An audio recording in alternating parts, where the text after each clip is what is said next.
Vraiment. Moi, je m'attendais à ce que ce soit un peu rongé de partout, keychain, plaquettes, que tout soit complètement mort. Mais finalement, ça aussi, c'est souvenir. On est sur une moto qui a fait le Touquet apparemment. Ah bah oui, tu vois, regarde le zen là. Vous aviez envie de savoir ce que ça donnait la moto juste après avoir fait le Touquet? Et ben voici le résultat.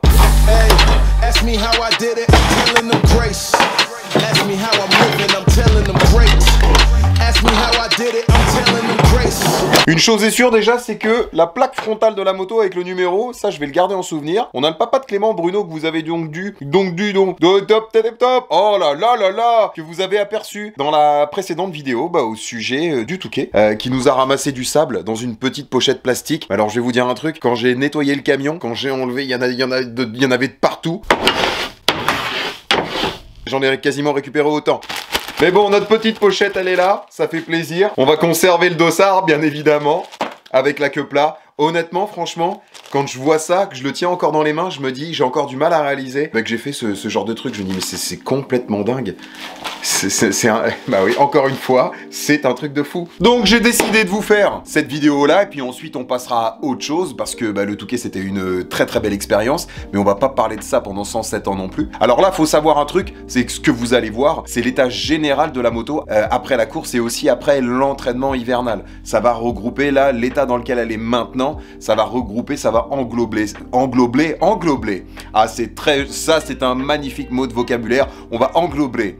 Hein, ça va englober en fait tout, voilà, les entraînements et la course évidemment qui a suivi, même s'il y a eu des petits changements de consommables au fur et à mesure du temps, ça n'empêche pas de voir l'état général de la bécane. Mais du sable, j'en ai retrouvé strictement partout dans toutes les affaires. Ça ne fait que tomber. Encore, il y a des fois, hop là, on range 2-3 vêtements, des trucs, des machins, hop là, il y a un petit grain de sable qui se balade par là. Voilà. On a ramené le kétou jusqu'à la zombie, voyez-vous. Ce qui s'est passé, c'est que quasiment aussitôt la course finie, on s'en est aperçu après avoir chargé les motos dans le camion et tout. Il s'est rapidement en fait formé une espèce de corrosion, vous voyez. Ça a rapidement en fait piqué. Je pense notamment au pot d'échappement. Il y a des taches aussi sur le cadre en aluminium. Et puis, enfin, en même temps, après c'est normal puisqu'on était sur le sable de plage. La marée descendante, il y avait certaines espèces de grandes flaques à des endroits.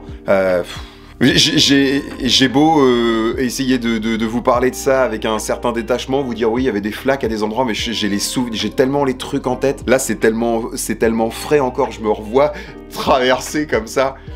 Qu'est-ce que c'était bon, bordel. Oh, un truc de dingue. C'était bon, mais forcément, c'est de l'eau salée, donc direct, ça attaque directement la moto. Moi, ce que j'ai fait, c'est que je l'ai rincé. Puis ensuite, du coup, j'ai été la laver au Karcher.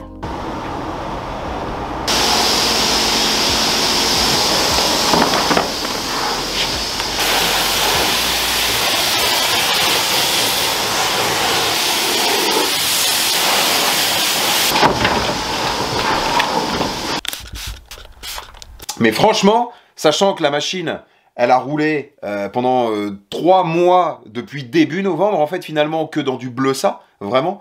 Même si elle est tombée en panne pendant 15 jours, on va dire que ça fait à peu près 2 mois et demi d'usage dans le sable. Et son état, même là, après la course, l'état de la moto, il est plutôt correct, en fait. Vraiment. Moi, je m'attendais à ce que ce soit un peu rongé de partout, keychain, plaquettes, que tout soit complètement mort. Mais finalement.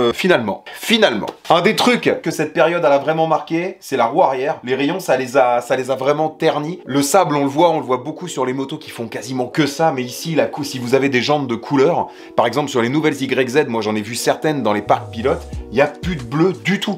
Ici, sur le contour de la jante. Ici, c'est gris. Donc ça, c'est vrai que le noir, bon là, déjà, la jante, elle avait déjà beaucoup roulé. Vous la connaissez, cette bécane. Vous savez qu'elle a beaucoup d'heures. Là, c'est vrai que ça a eu tendance, en le fait, à vraiment bien enlever la peinture au niveau du contour. Et à ternir un petit peu tous les éléments, vraiment, sur l'arrière de la moto. Le bras a pas trop pris, mais vraiment, la roue arrière, elle a changé. Même le mètre cylindre, ça a changé d'aspect un petit peu. Ça a vieilli, quoi. Là, le silencieux, vous voyez, il est tout rugueux, bizarre et tout. Donc ça, c'est vraiment la course qui a fait ça. Là, c'est vraiment l'eau salée qui l'a mis dans cet état-là. Puis ça m'a fait perdre en plus toutes les vis qui tiennent le silencieux. Et c'est vrai que Clément m'avait dit ça pour rigoler, on va se croiser sur la plage et t'auras perdu le silencieux. Mais parce que c'est le premier truc, je pense, qui lui est venu en tête. Il s'est dit, bah tiens, la moto va tomber en panne. Et non, bah regarde donc. Même avec les vis, même sans les vis, le silencieux a tenu le coup. Là, il y a cette tache sur le cadre, là qui est vraiment vilaine, mais ça c'est pareil, je pense qu'on va réussir à l'enlever en frottant un petit peu. Là vous voyez l'état des plaquettes, alors elles ont mangé un petit peu forcément, mais encore ça va. Là vous voyez l'état du kitchen, le pignon il est juste piqué. En fait le truc c'est plus les taches que ça a fait vraiment à différents endroits sur la moto. Bon bah ça je vais essayer de le rattraper comme je peux. Il y en a certains qui auraient voulu voir, je pense, l'état du moteur à l'intérieur, le démonter, mais je vous avoue que si vous avez suivi toutes les vidéos qui se sont passées juste avant, on a démonté le bloc pour tout refaire. Donc franchement, j'ai pas envie de le désosser, sachant que la moto elle a très bien tourné en fait tout le long de la course, jusqu'à la fin et tout. Donc ça de ce côté-là, j'ai envie de la laisser tranquille. Bon allez, on va démonter tout ça la jeunesse et on va donc mettre la moto en configuration retraite. 6 ans, elle aura fêté ses 6 ans le jour de la course. Vous vous rendez compte, jour pour jour, 6 ans. C'est bien ma belle. Je suis fier de Watt et je suis fier de Wam aussi, qu'on ait fait ça tous les deux. Ça déchire. Et ouais. Clé de 12. Et c'est parti. Essayez de vivre des expériences nouvelles dans n'importe quoi. Mais si vous avez des nouveaux trucs à vivre et que vous vous sentez hésitant, mais n'hésitez pas. Faites-le et vous verrez comment ça se passe. Parce que faire des trucs nouveaux auxquels on n'est pas habitué, franchement ça fait du bien. Là. Oh bah bien. Bien, regardez donc. Bah, le silencieux, il est... Moi qui voulais le démonter. Ah bah ça va être pratique, ça. Hein? C'est bien, c'est bien, c'est bien. Et une dernière chose, vous allez me demander, mais mon petit Johnny, justement, est-ce que tu souhaites renouveler l'expérience? Alors, au-delà du phénomène de la course, de refaire le Touquet, tout ça, rouler dans le sable, ouais, j'ai envie d'y retourner parce qu'à la fin, je commençais à prendre du plaisir, je commençais à piger un peu comment ça fonctionnait. Mais oui, j'ai envie d'en refaire.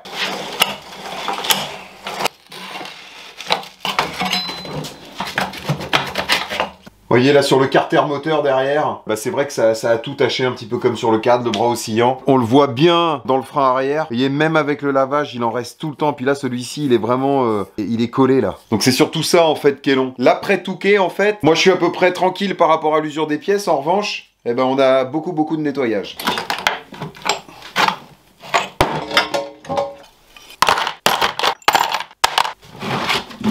Ask me how I'm living, I'm telling them great. New me, no time to waste. Look at me, you see I don't play. I keep running on out of shape. Need a hero, I'm trying to cake. New me, no time to waste. Look at me, you see I don't play. I keep running on out of shape. Need a hero, go find a cake. Hey, no need for the people, I was masked up and no hero. Et ben là, voyez-vous, une chose que je peux vous dire, c'est que les pièces se nettoient incroyablement bien. Je pensais que ça allait être beaucoup plus collé, le sable et tout. Enfin voilà, je pensais que ça serait plus abrasif, enfin plus dégueu quoi. Et non, ça se passe bien. I'm going beast mode again, keep flowing and keep knowing that I've arrived and keep blowing it. 5 beside that boss going in many times. I never blow it, I'm in my prime.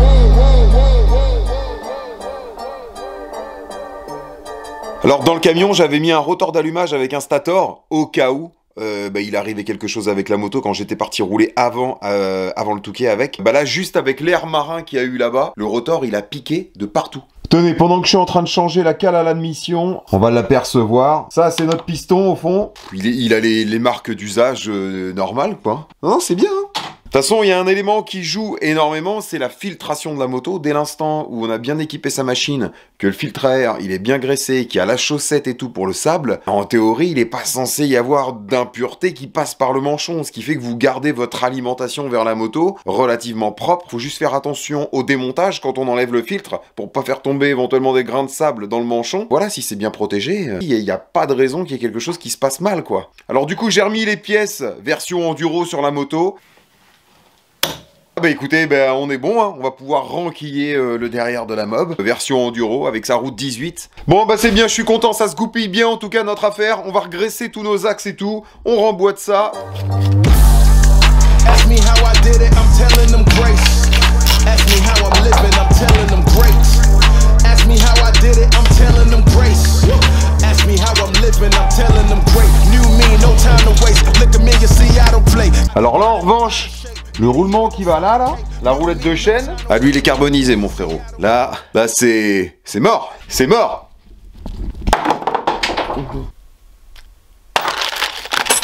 Là les vis côté K, vous retournez alors à votre place, on évite de se faire la malle comme ça, vous aussi. Les rustines tip top, on reste là. Attention, hein. Le pot d'échappement, c'est un des éléments qui a subi un petit peu, donc on va essayer de le rattraper avec un petit coup de belle gomme. En même temps, c'est normal, parce que c'est quelque chose qui est très exposé, surtout sur le 2 temps, et encore plus sur le 252 temps, vous avez tout le corps d'échappement qui vient prendre toutes les projections. Quand c'est sur la terre, ça vient prendre direct tous les impacts de cailloux ou quoi que ce soit. Il était neuf, ce pot d'échappement, pendant l'hiver, et vous voyez avec le sable, ici, ça a même enlevé le traitement un peu chrome, ça l'a rendu mat. Alors là, il est encore chromé, vous voyez ici, là, et là sur le coude, c'est tout mat. Bah en fait, le sable, bah c'est comme si ça l'avait, bah ça l'a sablé, quoi, ça a poncé le traitement. Voilà, on va essayer de rattraper les points de rouille, puis ce sera bien. Tiens, bah regardez donc si on n'est pas bien frotté, là. Hein? Voyez-vous ça? Et oui, la jeunesse. Hop là. Tiens, regardez donc s'il est bien revenu, notre pot d'échappement. Bon bah là, il y a du taf, niveau nettoyage. On va s'occuper de lui, surtout notre silencieux. Petite tache de rouillasse quand même, un peu, là. Hein? Là. Ah, j'étais en train de me demander ce que c'était, ce tout petit bout de trou là. Je croyais que c'était juste le kit déco qui était arraché, mais en fait, comme j'ai perdu les vis du silencieux, bah la vis qui est là, où il y a mon doigt, eh ben elle est ressortie par ici. Une moto percutée par les vis d'échappement, voyez-vous. Cette moto, elle a une histoire incroyable, hein. Jusqu'au petit trou de la boîte à air, il s'est passé des trucs partout sur cette bécane. Absolument partout. Bon, je vais essayer d'enlever mes autocollants de plaque. Ah bah voilà, bah j'ai commencé à le déchirer, c'est pile poil ce que je voulais pas faire. L'autocollant ici qui est sur le garde-boue arrière, vous voyez, qui est chromé là, ça sert en fait de transpondeur. Vous savez, pour le motocross, on met un truc sur le teco de la fourche, et c'est un espèce de petit bloc en plastique qui capte, enfin ça doit être un système d'onde électrique ou je sais pas quoi. C'est ce qui permet d'avoir un classement avec les pilotes pendant une course. Et puis bah là, en fait, à la course de sable, ça se passe comme ça avec des autocollants. Il y en a un sur le garde-boue arrière de la moto et un sous la visière du casque. Voilà, ça on va le garder en souvenir aussi. Ah, c'est le premier Touquet quand même. Faut garder les queutrues. Là, alors là, voyez-vous, la laine de roche qui est dans le silencieux, elle est complètement morte. C'est mieux comme ça.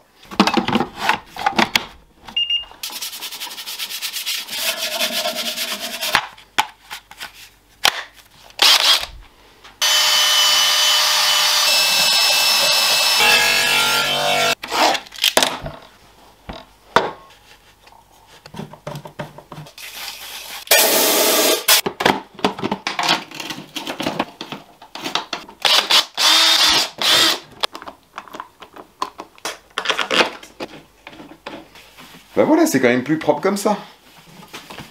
Hein? Bah ouais, quand même. Ça aussi, c'est souvenir. Ah ouais. Ouais.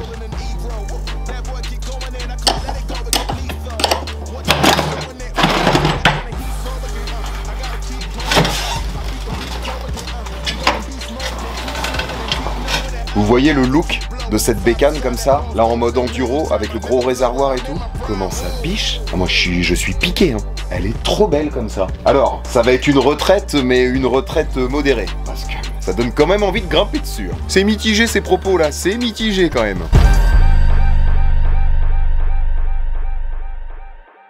Là, y a aucun doute, t'es obligé d'être sous le charme. Tu tombes amoureux là dans ces conditions-là. Elle est trop belle. Oh, regardez-moi ça, comment elle est toute brillante avec le soleil là. On a tout regraissé, les roulements, les axes qui tiennent le moteur, les roulements de colonne et tout. Elle est toute souple la moto là. Ah, ça fait du bien de la prendre pour faire un peu le chemin comme ça. Bon, un truc dont je vous ai pas parlé, c'est que quand on a refait le moteur avec mon papa, avant de partir au Touquet, on a remis tout le système d'embrayage renforcé dedans, donc la cloche Inson, avec la noix d'embrayage également. Et j'ai remis des disques d'embrayage Yamaha, origine Yamaha, les disques garnis et les disques lisses. Seulement, c'était pas des disques neufs, c'est des disques avec lesquels j'avais déjà roulé. Moi, j'étais persuadé qu'il fallait un embrayage neuf, d'après tout ce que je lisais et tout. Avec mon père, on les a remontés comme ça. Et mon père, il me dit, c'est bon, ça va y aller, hein. Et puis bah du coup, ça s'est très bien passé de la sorte, quoi. Bon, normalement, quand on s'engage sur une course comme le Touquet, c'est vrai que c'est mieux de partir avec du matériel neuf, voire même quasiment une moto neuve, quoi, pour être vraiment tranquille. Pour essayer d'éloigner, en fait, tout pépin mécanique. Le risque qu'il y ait un problème mécanique. Mais bon, de toute façon, maintenant, même quand on achète une bécane toute neuve, on n'est pas vraiment trop tranquille non plus, hein. C'est plus la même cam qu'à l'époque, hein. Oh.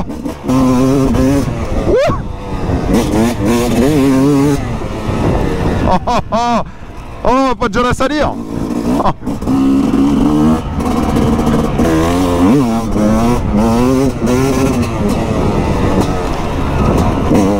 Wow!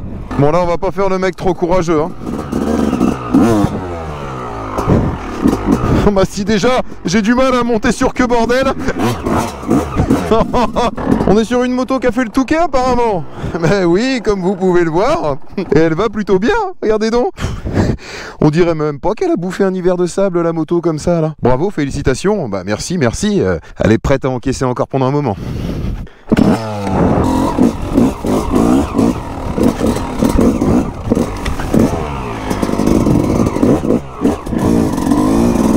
Oh là là là là. Oh, oh, je me suis tassé. Oh, ça sent le mec téméraire qui aime bien passer des fossés, ça tu sais.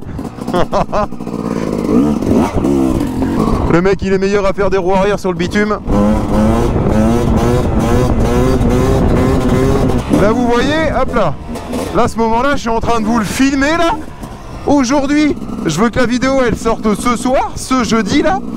Et là, je suis en train de faire ça juste avant de finir le montage. Parce que je voulais absolument un moment où j'essaye la moto. Hop là. Hop, hop, hop, hop, hop. Hop là, hop là. Un jour, je tenterai comme ça de monter directement sur le tronc là. Là, je suis encore pas assez chaud pour faire ce genre de conneries. Et ça viendra, hein, ça viendra. Hein. Non, puis bah là, je suis tout seul, faut pas non plus, faut faire attention, quoi. Hop là. Ouh, il y avait un petit chemin sympathique là. Oh, c'est plein de boue. Oh non. Bah oui, forcément. Oh là là, ma pauvre mob. Je sais pas pourquoi, je suis dans cet esprit que j'ai vraiment pas envie de la salir. En même temps, avec le temps que j'ai passé dessus là, à la laver, bon de toute façon, si je fais de l'enduro, va bien falloir qu'elle y retourne. Mais bah ouais, là j'aurais bien gardé les affaires un peu propres quoi. Oula, on accélère.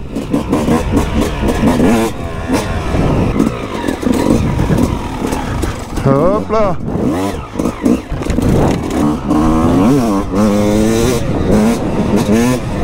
Oh là là là là, hop là. Comment je suis content, n'empêche, d'avoir fait tout ça avec cette moto. Hop là, oh non. Oh là, c'est inévitable. Oh non, oh c'est mort. Oh c'est mort. Oh, je la mets pas dans l'eau maintenant.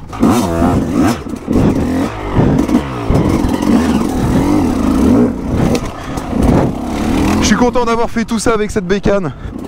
Depuis que je l'ai, ça montre à quel point quand on s'occupe de notre matériel, eh ben, que ça peut durer un certain temps quand même. Alors évidemment, j'ai eu des galères, j'ai eu des pannes.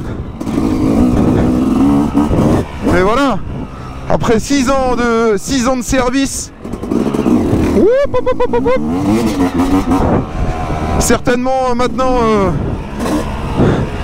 bien plus que 500 heures au compteur. Plus de 500 c'est sûr. Bah vous voyez, elle est toujours là.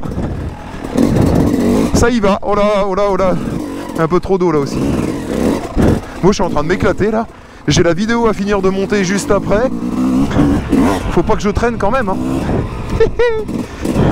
C'est trop bien, je suis trop content, c'est vachement satisfaisant d'avoir du matériel, de l'user jusqu'au bout ce matériel.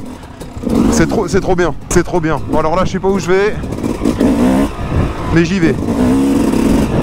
Oh mais c'est trop bien ces petits chemins là. Ah ça va pas à une grande vitesse hein, mais bon, faut s'amuser, faut se faire plaisir au niveau qu'on a quoi.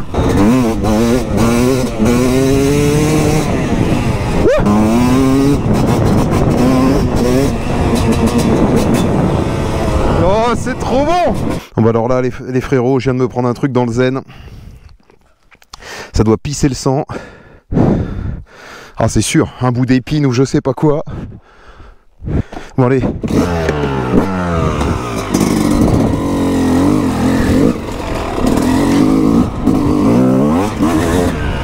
Qu'est-ce que c'est agréable n'empêche de pouvoir se balader dans les chemins comme ça. Franchement, C'est vraiment énorme ça.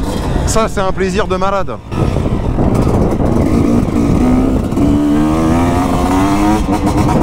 Ah bah oui, tu vois, regarde le zen là.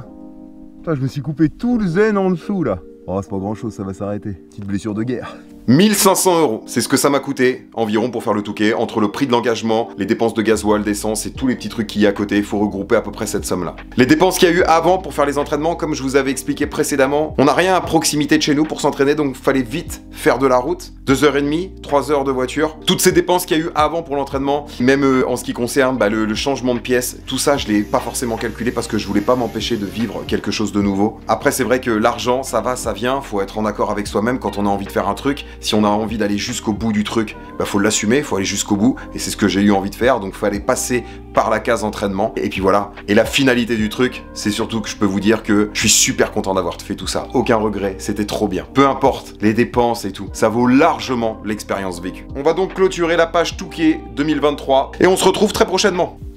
À tôt bien la jeunesse.